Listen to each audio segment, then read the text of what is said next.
आसीगला पाणीपाग विज्ञान केन्द्र आउ एक अपडेट। आसंता 2 दिन भितर वर्षा सह घड़घड़ीर संभावना रही।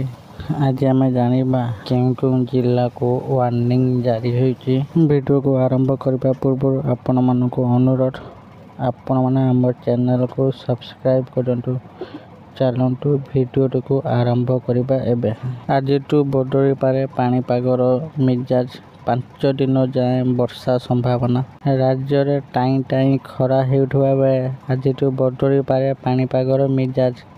आगामी 5 दिन जाए वर्षा संभावना नहीं अलर्ट जारी करछि भुवनेश्वर आंचलिक पाणीपाग विज्ञान केन्द्र। आसंता 2 दिन जाए खरा सहित किछि स्थान रे बिजुली घड़घड़ी सह हल्का वर्षा संभावना रही।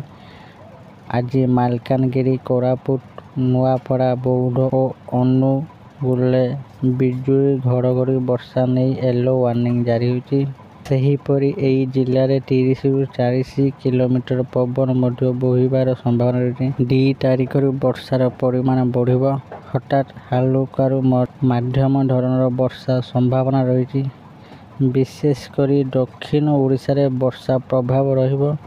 2 तारिख बिजुली घड़घड़ी वर्षा नहीं 13 जिला को येलो वार्निंग जारी करा जायछि। एही जिले में 40 ରୁ 50 किलोमीटर पवन मध्य बोहिबार संभावना रही। 2, 3 और 4 तारिख एभरी वर्षा संभावना थिबा बेले 4 तारिख पर पुणी खरा बढ़ियो बोली पूर्व अनुमान करिछि पाणीपाग केन्द्र। आज पाणीपाग विज्ञान केन्द्र एतिकी अपडेट आसीछि। पुणी जदि किछि अपडेट आसीबो आमे आपण मानकु जणाइबु। आशा करछि आपण मानकु एई भिडियोटी भल लागिथिबो। जदि आपण मानकु एई भिडियोटी भल लागुछि दया करी भिडियो को लाइक, शेयर, कमेंट करंतु। आउ प्रथम थर आम चैनल को आसीथिला आम चैनल को सब्सक्राइब करंतु। धन्यवाद।